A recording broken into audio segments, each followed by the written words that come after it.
All right, Larry Krueger here at Levi's Stadium on a Friday for your Pig and a Pickle Krug Show with a little 49er update. Check out Pig and a Pickle. 2 locations, Emeryville and Corte Madera. They're open 7 days a week from 11 a.m. till 8 p.m. or until they run out, and they do run out. So go say hi to Damon and Mary, get some brisket chili. Tell them that Krug sent you. And this video also brought to you by Sharp Corner Sports Cards and Collectibles. They're at 205 Cypress Avenue in Pacific Grove, California, along the Monterey Peninsula. Call my friend Anthony Catania. He's at 831-521-5264. All right, let's talk about everything that happened on a Friday here in Ninerland. It started with John Lynch, who went on KMBR at 8 o'clock this morning on Friday with Murph and Marcus and talked a lot about a number of things. One of the things he said was he really was proud of how the Niners stepped up when the momentum shifted in that Seattle game and they made the plays that they needed to make to win the game. He also, singled out Renardo Green's interception as the biggest play of the game, which I definitely think was the case. And also talked about, the rookie class. And the one thing I noticed about this rookie class is it's filled with good football players, but it's also filled with guys who are good, high-character guys, good people. And I think that's really where the Niners have hit on this rookie class, is that it's a tremendous class of rookies, but it's also guys that are high character. They're high-character people. They're not guys who are bad guys. They're good guys. Ricky Pearsall has been activated, and he's going to go Sunday. Lynch talked about that this morning, said it was encouraging, but actually Kyle told us this afternoon that is actually the case. Ricky will be a full go. He'll play on special teams. He'll play wide receiver. As far as the matchup, Lynch said, hey, man,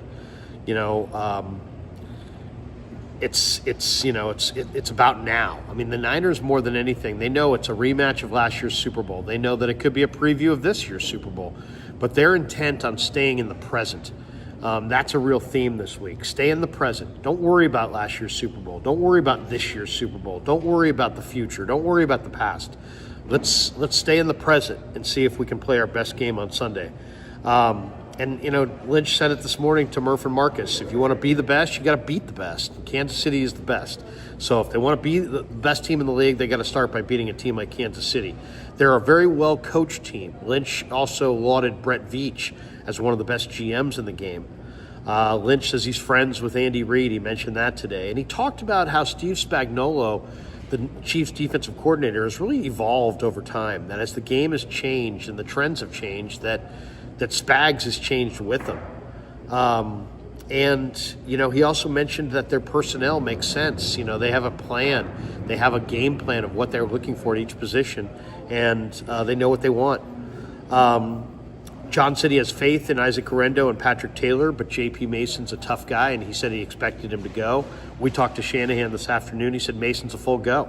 So he's got the AC joint sprain, but expect to see Jordan Mason a full go over the weekend. And, as far as Christian McCaffrey, Lynch said there was no timetable, no real update, no new update on CMC. It's all about the ramp up. They're going to try to ramp him up after the bye week, so we're a couple weeks away from them starting the ramp up. I would say around week 10, week 11, week 12, that's probably the sweet spot where they'd like to get him back onto the field and see if he can do it. So no new updates, no timelines, no real new information other than he's feeling good, getting better, working towards getting back. Lynch was asked about Patrick Mahomes, and he just said, the thing that stands out to him about Mahomes is he's just a phenomenal closer.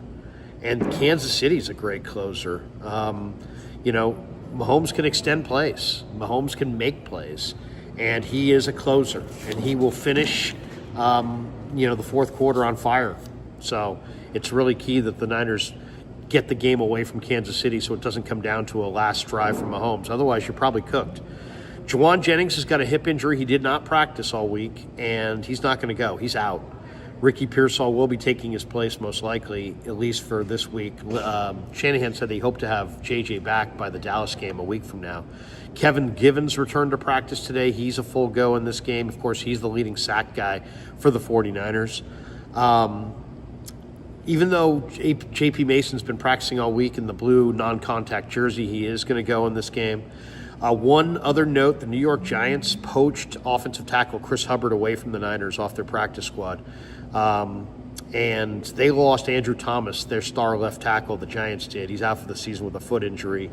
And so they poached Hubbard. Hubbard's a good player, and he originally signed with the Niners in the middle of May. That he got cut at the cutdown in late August. He re-signed to the practice squad in the middle of September, and he's an experienced player. 94 NFL games, 58 NFL starts.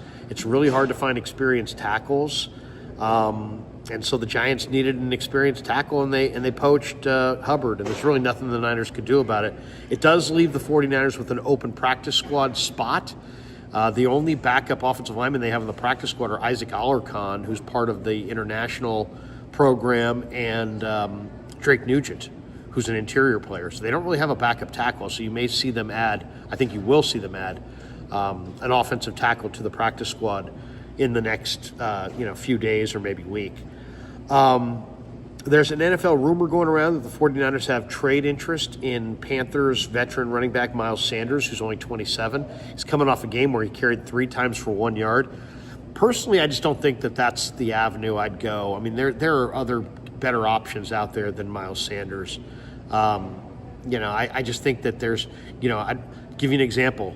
The Chiefs have Amani Bailey, the former TCU star, who's 5'7", 210 pounds on their practice squad. I'd much rather poach Amani Bailey from Kansas City's practice squad and have a young, ascending, electric, fast running back than a guy in Miles Sanders, who was good 3 years ago in Philadelphia and hasn't been good since. So there you go. There's the full breakdown. And then, of course, Kyle sat down with us today and, gave us a little bit of the breakdown on the injury front. As I said before, Jennings is out with the hip. Matthew Wright has gone on the IR with a shoulder injury. It's a little bit more serious than they thought. Jake Moody remains out. He's week to week with the high ankle sprain. J.P. Mason is going to play with the AC joint. Anders Carlson will be activated off the practice squad. Darrell Luter is questionable. Kevin Givens is questionable. So there'll be game time decisions. And Ricky Pearsall looked great Wednesday. He looked better Thursday. Kyle said he looked better on Friday. So he is going to be activated. Couple other notes. The Chiefs are going to be without defensive end Mike Dana. He's got a pectoral injury, so he's not going to go in this game. One stat that I saw from NFL Next Gen Stats I thought was kind of interesting. The Niners defense is number 1 in the NFL when they don't blitz, and 32nd in the NFL when they do blitz. I'll check that, but that's an incredible stat if true. I think it's going to be really interesting in this game to see what this Chief defense looks like without L'Jarius Sneed. They traded him to the Titans in the offseason because of cap problems. And, last year Purdy was really, really good, I thought, against zone, to the point where Kansas City went 61% man. Late in that game, they played man almost exclusively in the Super Bowl, and they played 61% man for the day. They held Ayuk to 3 catches for 49 yards. They held Debo to 3 catches for 33 yards on 11 targets. These guys are combined to make about $60 million. It's important that these guys play better this week against man-to-man coverage. So I think it's going to be really interesting. Purdy had an 89.3 quarterback rating in Super Bowl 58 against Kansas City. To put that in perspective, last week his quarterback rating against Seattle was 129.3. One thing you may see is, Shanahan's genius at finding the conflict defender. The Chiefs linebackers struggle in pass coverage. Nick Bolton has a 119 passer rating when targeted. Drew Tranquill's got a 122.8 passer rating when targeted. Look for the Niners to pick on Bolton and Tranquill in pass coverage and go at them.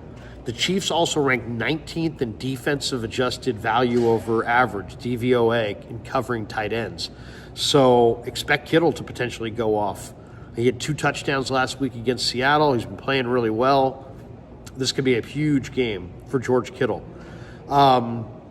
One thing that's going to be interesting is Kansas City defends the run well. They defend the outside zone really well. They only give up 88 yards per game on the ground, and they've held almost every rusher that they faced this year under 50 yards. So they're also coming off the bye week, so they're going to be fresh. The Niners are coming off a mini bye in their own right. Interestingly enough, Kansas City's offense ranks 4th in the NFL with 801 yards of yards after the catch. Kansas City's one of only 2 teams in the top 5 who have, and they've only played 5 games this year. They're one of only 2 teams that have played 5 games. Most of those teams have played 6. The Niners have struggled with receivers getting yak, allowing 724 yak yards, 6th most in the NFL. So the Niners allowed 171 yak yards to Seattle, and they've allowed at least 100 yak yards in 5 of the last 6 games that they've played. So that's going to be a major key in this game. Can they hold down Xavier Worthy, Juju Smith-Schuster? After these guys make the catch, can the Niner DBs make the tackle? One area where the Niners may have an advantage is turnovers. KC has turned it over on 16% of their offensive drives. It's the 4th highest rate in the NFL. Kansas City's played and won now 4 games decided by 7 points or less. So Kansas City's undefeated, but they're hardly perfect. But it is interesting that Purdy, I think, is going to be under a lot of pressure in this game. And how does he deal with pressure? Last week against Seattle, he had a 124 rating against pressure. So, you know what? The one thing about Spags is such a great defensive coordinator. Why? Because there'll be like 3 or 4 downs in a game where you literally just have to go to the next play. Why? Because he will bust you with he'll overload a side, he'll bring pressure off the slot, and he'll send one more than you have ready to block. And he'll force you to have some busted plays and some plays where you just, you throw the ball on the ground or you throw the ball away. He's just really, really good at putting a lot of pressure on the quarterback. And to me, Purdy's an interesting guy because since last year, he's handled the pressure at a high rate, and he's running expertly against pressure. So to me, that's one thing to look for. How well does Brock Purdy handle pressure? And if the Chiefs do play a high percentage of man like they did in the Super Bowl, and they turn their head on the quarterback, can he burn them? Can he turn and run and make them kind of come out of their man-to-man and play more zone? Because they're fearful of Brock burning them with his legs. So that is the angle to watching this thing as well. All right, that's going to do it for us. Thanks to Pig and a Pickle for being the title sponsor of the Krug Show. Thanks to Sharp Corner Sports Cards and Collectibles for sponsoring this video. Thanks to all of you guys for supporting the Krug Show on YouTube.